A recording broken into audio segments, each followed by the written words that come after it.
What's going on everyone, and welcome back to another video.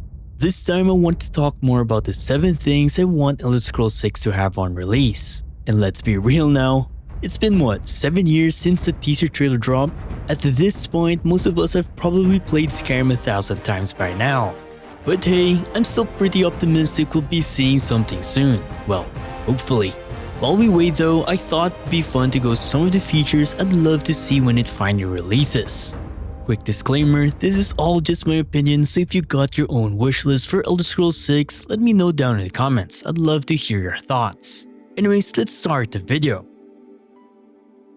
Let's start off with number 1, and that's better questing. Don't get me wrong, Bethesda has always been praised for their stories and quests, especially in the Elder Scrolls and Fallout series. Though not perfect, a lot of it were very memorable, and I know we can all agree on that. However, there are definitely badly implemented ones. A great example would be when joining the Thieves Guild in Skyrim. Whether you want it or not, you are immediately a potential member of the guild, despite you playing as a mage or even a warrior. It would honestly be better if there were some prerequisites before joining the guild. For example, since we're talking about the Thieves Guild, how about stealing 100 items and pickpocketing 20 people and only then Bernolf will see your potential in you? Oblivion kinda nailed it in a way when joining the Thieves Guild, as you had to do certain things before even being invited to be part of the guild. You either had to steal and get caught, or by finding a beggar and ask about the Grey Fox. And once they invited you, you had to undergo a test in order to join. You were competing with 2 other NPCs, which I honestly find intense, as you were able to lose to Metherdel. However, even if you did lose, you were still given another chance, and it was to steal the diary from her instead. This was definitely better writing and quest design compared to what we had in Skyrim. Of course, it's not perfect in a way, but way better than their latest entry in the Elder Scrolls franchise. Just having better prerequisites for some of the quest lines will make things more meaningful, and the feeling of suddenly being invited because of the actions you do makes things a lot more immersive. It would also be amazing to see more options when completing quests and alternate endings to different quest lines. You know what I mean, like the actions you do or the things you say have consequences. I think by having more of these, the replayability will be endless and a lot of more role-playing opportunities.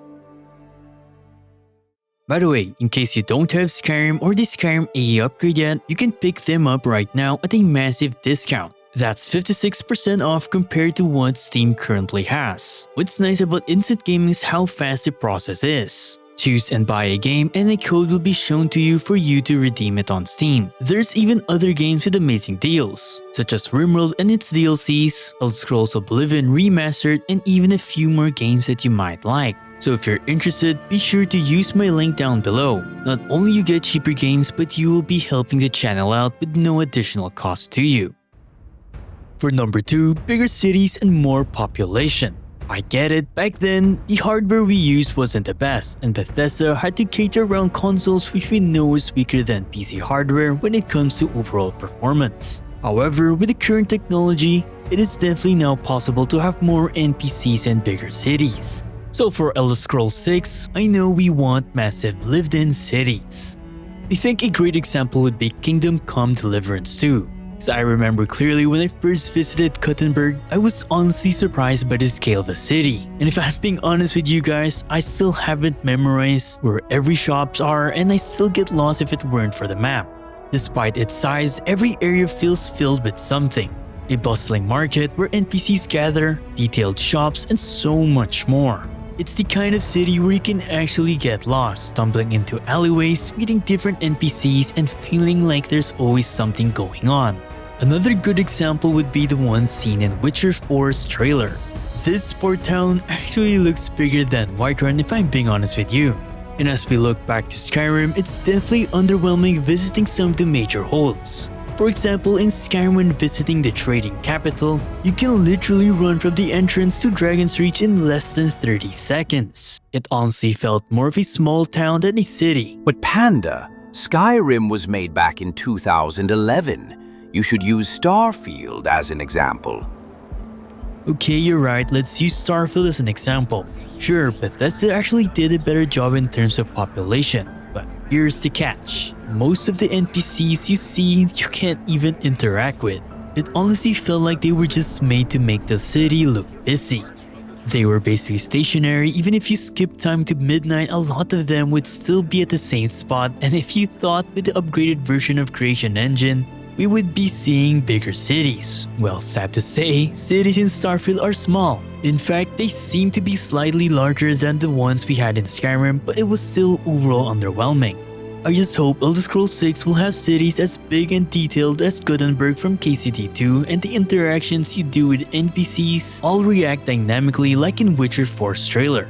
Bumping an NPC holding a basket full of fruits will turn into a chance for others to steal, which to be honest was pretty cool and immersive. And while we're talking about cities, for number 3 I want Elder Scrolls 6 to have a real open world. What I mean is no loading times when entering taverns or even when entering cities. Just that seamless experience overall. I remembered one of the biggest complaints that the community had with Starfield was the amount of loading screens you had to go through. Exiting or entering a planet, a city, a shop, even your ship, you name it, everything has a loading screen. And if you were to count how many times you had to enter a loading screen sequence in an hour of gameplay, you already know it's a lot.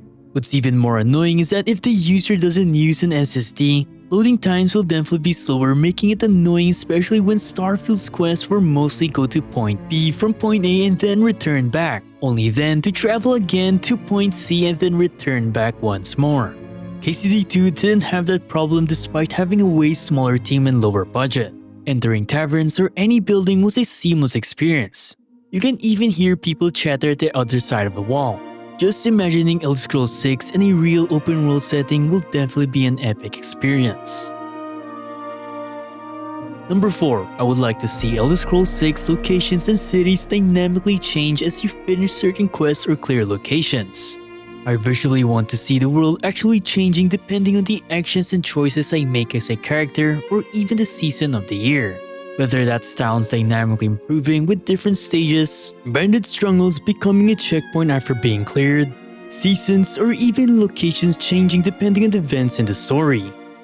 A good example is the Skyrim mod called Environs, the ruined Tundra farmhouse. In vanilla, the farmhouse you come across near the Western Watchtower was already destroyed. No backstory or anything. However, with this mod at the early stage of the game, the farmhouse is fully intact. There's even a couple that lives in the farmhouse. However, as you progress the main quest and as soon as the dragon attacks the Western Watchtower, the farmhouse will be completely destroyed. After killing the dragon and as time passes by, a new homeowner will appear and gradually start repairing the home. Now if Elder Scrolls 6 will have these dynamic events, I am already sure a lot of players will love this feature. It's just a nice and meaningful feeling knowing that the things you do or as you progress in the story will dynamically change the world for better or worse. For number 5, it would be better combat gameplay and better mini-games. I don't just mean choosing a target and then spamming the attack button or block key. I mean something more engaging and weightier. Not just new animations, but actual control over the attacks you make. For example, being able to thrust attack with a sword or choosing when to do overhead swings. The same goes for blocking. It's honestly boring when you can just hold down a button and block every single attack. It honestly would be much better if there were conditions tied to blocking, like the material of your shield or weapon. If it's made of weaker material, it should only hold up for a few hits before breaking. Dodging and parrying should also be in the base game. It just makes combat feel a lot more seamless and fun. I personally also think it would be nice to see weapons and armors have durability again. I don't know why Bethesda decided to remove this system in Skyrim, as in their previous game, it had it as part of the gameplay system. In Skyrim, there's no such system, so the amount of weapon and armor you can hoard after just an hour of gameplay is insane. This honestly missed an opportunity for more interactions with blacksmiths. Imagine your armor or weapon breaking and you now have to visit a blacksmith to repair it. Unless, of course, you play as a blacksmith yourself. Combat should also feel weightier. Hitting an enemy should trigger a visible reaction through physics, blood splatters, staggers, or even dismemberment. In Skyrim, slashes often don't even look like they're connecting. It feels like you're swinging at thin air, not at the enemy in front of you. Just seeing physics-based reaction and blood effects would make the combat feel much better. I also think it would be nice if animations change dynamically as your skills improve. I think Kingdom Come Deliverance 2 did a great job with this. Yes, your character could swing a sword at the start, but more advanced combos were locked behind skilled trainers. You had to find them, maybe even spar with them and earn those moves. That honestly felt more rewarding and trainers actually felt like trainers. In Skyrim, all you needed was gold, pay a trainer, click a button, and suddenly your skill level is stronger a few seconds later. So you're making combat more engaging and rewarding by visually showing your character's progression would make mastering a skill set feel much more satisfying. Now in terms of minigames, a massive overall improvement is needed in Elder Scrolls 6. Minigames such as when blacksmithing, crafting, and so much more. In Skyrim, you could do all these as long as you had the materials or the money. All you had to do was use the forge, click the item, and there you go. A new weapon has been magically made. Elder Scrolls 6 should have better systems. Don't just give us instant results, tie mini-games into crafting. A good example is once again KCD2. When smithing a weapon, you had to actually do it yourself. Gather the right materials, then play through a forging minigame, and the quality of the weapon depended on your performance. It made it incredibly rewarding to know that you actually created the item rather than the game magically spawning it into existence after a button press. And it's not just blacksmithing. I'd honestly love to see more minigames like proper trainer interactions, speechcraft challenges, fishing, and more. For number 6, I would say more memorable companions. I think it goes without saying, but having more memorable companions as you traverse the lands would make things more fun and less lonely. I mean, in Skyrim, they weren't the best, but we had a few memorable followers, Lydia and Serana to name a few. What I especially loved what Bethesda did was the Dawnguard DLC. Not only did they introduce a whole new questline, but even followers and pets. What's even more amazing is that they made the questline revolve around Serana. It made things more meaningful as you get to slowly learn more about her and her story. There was a sense of connection between the player and Serana. In Skyrim, there were actually a lot of followers, but most of them were also easily forgettable. You have no attachment to them, and they were there to basically just help you. Without getting to know the companions that joins you, you don't usually care about them at first. But once you get to know them and their story, you start building that relationship where you either care or don't care about them. I just hope that Bethesda will be doing more followers similar to what they did with Serana for Elder Scrolls 6. Plus make them a little more engaging in a way that they react to the actions you do or locations you both visited. And lastly, for number 7, it's of course Creation Kit. I honestly don't think there's a need for me to explain why I want Creation Kit support, but if Bethesda wants another game that can last more than a decade, I think the answer's quite clear. Look at Oblivion Remastered at the moment. With no official modding support, the modding community isn't as lively as Skyrim despite being a newer game.